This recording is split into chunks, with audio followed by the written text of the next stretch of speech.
Kecelakaan maut terjadi di Jalan Nasional Pelabuhan Ratu Sukabumi pada hari Sabtu 8 Februari 2025.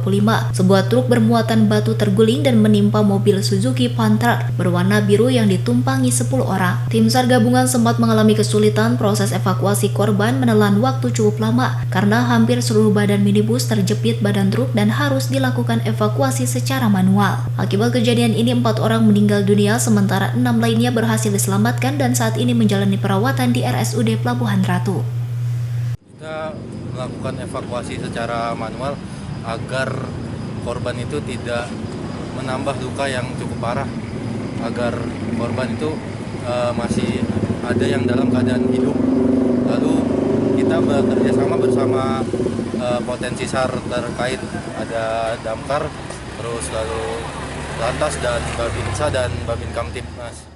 Sementara itu, Kanit Gakum Satlantas Polres Sukabumi Ibda M. Yanwar Fajar menjelaskan, peristiwa kecelakaan lalu lintas yang terjadi diduga akibat rem kendaraan truk Fuso yang tidak berfungsi dan menabrak sebuah kendaraan minibus yang berada dari arah berlawanan. Saat ini pihak kepolisian sedang melakukan evakuasi dan mengamankan bangkai kendaraan agar tidak menghambat kendaraan yang melintas. Sementara itu, pihak kepolisian juga sudah berhasil mengamankan sopir truk Fuso untuk dimintai keterangan lebih lanjut.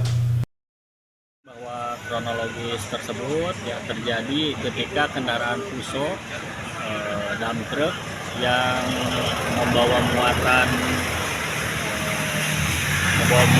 puing ya atau batu mengarah dari Pelabuhan Ratu mengarah ke Cibadak ya. Ketika situasi jalan lurus dan agak menurun, kemudian hilang kendali ya. Untuk keterangan awal dari pengemudi bahwa sistem pengereman tidak berfungsi ya. Setelah hilang kendali, oleng ke kanan menimpa minibus ya yang berlawanan. Setelah verifikasi data, kita menemukan bahwa ada 10 orang yang berada di kendaraan minibus. Dari Pelabuhan Ratu Kabupaten Sukabumi, Indra Sopian, Tim Liputan MGS TV melaporkan.